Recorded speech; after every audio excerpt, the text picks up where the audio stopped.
The edition of Walking Digital Corridors, where we believe in a better future for sales. Now, the topic today is about storytelling.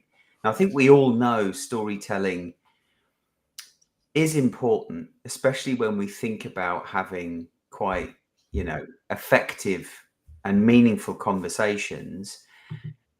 But I want us to tackle, and hello, Jensen, nice of you to join us. If you're there, we can just see your ceiling at the moment. But yeah, what stories do we tell, and when is it most appropriate to tell them? And so, before we get into the topic, let's do some introductions. Good morning, everyone. I'm Jordan Abbott, also known as the Sales Poet. I'm a BDR at the Institute of Sales Professionals. Looking forward to the session today. The assessment and the session. Yeah, if I can get my words out. Welcome, welcome. And finally, we have the young buck. We do indeed. Hi, all, Jensen Abbott, BDR at Content.ai, and really excited to be here today. Have you got a bit of a sore head this morning? A little bit. I got in late as well, and then I ate dinner rather late as well. So then I ended up going to bed rather late. So it was kind of, I've got my coffee waiting for me over there. Okay. Lovely. What time did you get in? Well, we left the event around 10:20. Farouk drove me back. It must have been around 11:30, but then I started to cook, to eat. Yeah. And then, No Mackies on the way home? No Mackies on the way home. No, not at all. Not at all. So just for context, Jensen was at a black tie event last night, looking very dapper. I'm sure we'll likely see a post on LinkedIn at some point in the You will indeed. Yeah. Your first black tie event, right? Yeah, it is. First black tie event. Nice. How was it overall? No, it was good. It was really nice. The event was done really nicely. It was great to just kind of relax, right? Although it's a work event, it's kind of nice to just relax, actually network and talk to people. So yeah, had some great conversations. Now here's the question: did you tell any stories, or do you have any stories to tell? Well, I mean, a great story was the fact that I wore my granddad's suit jacket. that was a great conversation starter. Don't admit to that one. I know. Do I have any stories? No, I don't have any stories, in all honesty. Yeah. But it's a good point, though. You're a few years into your journey in B2B sales, and who would have thought that you needed to invest in a black tie dinner suit so early on in your career? I know, and I mean, I put pressure on myself, right? Because when I had black tie, I was like, right, I want to kind of look the best, be the best. You go to a suit shop to look the best, and the price just doesn't justify it, right? You're a bit like, sorry. Yeah, you need to do make some more sales. You need to take your partner with you, because girl maths is a thing. It's crazy how you can justify the spend. Meg is brilliant at it. Method in your madness. Someone that is like she will admit maths is not her strong suit, but when it comes to something like that, she's a whiz. Yeah. Brilliant. So let's get into the topic then for today, which is storytelling. Where do you guys want to kick us off, or do you want me to kind of frame my view of the world of storytelling? Yeah, sure thing. Yeah. Whatever feels comfortable. Cool. So I think for me, storytelling is a fundamental part of B2B sales. And if I think about a typical B2B purchase process, there are 4 stages, right? There's stage 1, which is before a need has been established. Stage 2, which is when a need is being established or has been established, and the potential buyer has identified a need and the potential problem they're seeking to solve. There's stage 3, which is evaluating their options. So who can potentially, or what can potentially solve this problem, help them achieve the objective they're looking to achieve. And then the 4th is around, balancing the risk and making the decision as to how they actually solve that problem, which solution they go for. So if we think about the role that we have in sales mapped to those 4 stages, stage 1 is really, about us making ourselves visible to, to the buyer, right? And typically or traditionally that's been done on email and cold calling. But actually, as the 3 of us now know, that's not the most effective way to make yourself visible. Using LinkedIn and a specific social selling methodology is the most effective way. And stories can be told as part of your personal brand development on your social profile in order to capture the minds, the eyes of a potential buyer within your territory. Stand out, look a little bit different. Then when I think about that second stage, it's really about making that connection with the buyer. And what stories can you tell that actually make that personal connection? Swapping personal stories is a really valuable exercise to do, and builds a bond between you and the buyer, builds rapport. Then the third stage is really about, us differentiating both ourselves and the solution that we provide, and even the company that we are. As we're working with a buyer in that third stage where they're evaluating options, they need to understand the commercial value that we would bring to them as a viable option. And stories play an important role there. And then finally, that 4th stage, which, I referenced, I referred to it as, balancing risk and making a decision, trying to make the right decision. That's usually a very difficult situation for a buyer to be in, because it's like herding cats. They're trying to build consensus with multiple stakeholders. Yeah. So for me, the role of storytelling there is to tell those stories that can be replayed behind closed doors when you're not in the room. So the buyer can then, effectively inspire, validate, win hearts and minds internally, and overcome any objections that might be appearing from the various stakeholders in the decision-making unit. Yeah.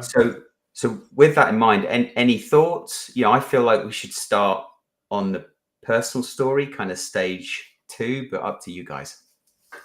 Yeah, no, I mean, I agree. I think when we look at the mechanics of storytelling, it's such an inherently human trait. You think back to our ancestors sitting around a campfire, exchanging stories. When you have a child, the way that you teach them things is through stories. That's what has the most impact, whether it's because they can relate to it, or there's that sort of cathartic element, the emotions that stories can conjure up. And even in the B2B space, buying is an emotional activity. Emotions and the way that individuals are feeling, their opinions, that's what pushes the deal through the buying process. Yeah. So, as you said, rather than just sharing stats and figures, how can you tell a story that's going to get people bought in? Yeah, and the first thing that must be done, that needs to be done, is getting them bought into you as an individual. Yeah. Do they like you? Do they feel like they can trust you, get along with you? Do they believe that you might be able to help them? And I think, I've done a couple of surveys now. One was in a Institute of Sales Professionals webinar that I did. Another was on LinkedIn, and then another was in a cohort of 20 people that I was training. And I asked the question, which type of story are you most likely to tell when you meet a contact for the first time? A success story or a personal story? And it was 50-50. So on two of the three occasions, it was 50-50. And on the ISP webinar, I think there was about 100 salespeople on the call. So it was a fairly decent number to have asked that question to. Yeah. And the problem with telling a success story prior to making that personal connection is that, why does anyone care? well, yeah, why does anyone care? It just, like the zone of resistance is like a heat shield on the shuttle. It just bounces off. It's not believed until that buyer feels like they know you, like you, and can trust you. Yeah, it's a good point. I think, I think it was Salesforce that did some research, and we know that trust is a prerequisite of any purchase or even a conversation, right? 80% of buyers say that it is key, but then 45% say that it's more important than a product feature or price. Now, it'd be interesting to find out, what sort of ratio, what the relationship is between that trust element and then a success story or social proof. I guess social proof, that's more bridging into the trust space, but yeah. What do you find, Jensen, in your day to day when you're, in your role as a BDR? What do I find? I mean, me personally, I think, obviously it depends who I'm speaking to, and if the research that I've done on that individual, scanned their LinkedIn profile, tried to get a little bit more information kind of on who they are. If I can find that out, I can tailor my story, right? Or what I'll do is I'll actually change my story slightly. But you see, what I've done is I've created my own personal story. Then I've got a bit of a story of content.ai, and I've actually kind of merged that together to create one big story, not a big story, but a bit of a longer story that actually flows and it transitions from my personal story, right? Talks about experiences, things that I've not achieved, but things that I've done, flows into that kind of story of content.ai. And don't get me wrong, it's taken me time, and it's still an ongoing process, right? It's never going to be finalized, my personal story and the story of content.ai, right? Because I'm always going to adapt it. There's always going to be new things to add. And also I'd like to try different things, right? So I actually like to try different things, see if people react differently to my story. So I might add in one piece for someone else and see how they react. If that went well, okay, I might keep it there. If I'm telling my story and actually the person might be kind of turning off a little bit, right? I'm like, oh, okay, that doesn't land with that individual, right? Yeah. A bit of a boring story. I need to change it. I like just jumping in there, coming back a couple of steps. I like what you've done with your, combining your personal story with a company story. When we think about storytelling, it's always important to make sure that you have a business point when you're telling your story, so that we're not just telling stories that we might tell down the pub. Yeah. Or at the family barbecue. We're actually telling a story with a specific business point, because we want the recipient to understand what we can do for them, how we can help them. And to Jordan's point, going back thousands of years, and in terms of how our brains are wired, our brains are naturally wired to tell stories and to listen to stories. And so making sure there's a sequence of events to follow, but also making sure there's a business point, because especially when you've met someone for the first time, it's important that they understand who are you, what do you do, and what's your intention. And it's funny you said that, because I had the exact same conversation with someone last night. It was really weird. And actually, you say, did you have any stories from last night?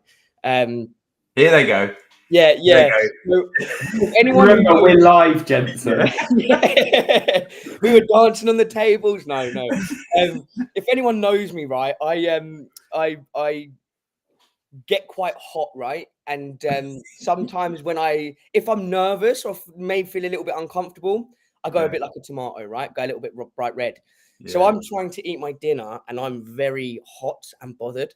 So I had to kind of just take a step outside to catch some fresh air. And someone who was on our table come out, and was meant to be like a 5-minute conversation turned into a 35-40-minute conversation outside. We're deep into kind of personal brand, building your personal brand, stories, that kind of thing, and just exchanging ideas. And I must say, I learned quite a bit from this individual, and some tactics that they've used that actually I'm going to try myself, right? Nice. But then we walked back into the room and everyone was like, where the hell have you guys been? Like, it's been like 40 minutes. And we were like, yeah, we know, we just got talking and chin wagging, and no, it was just an awesome conversation. And those conversations where you just get lost, and then you check the time and you're like, wow, okay, we've kind of been away from the table, been away from the party for quite a long time.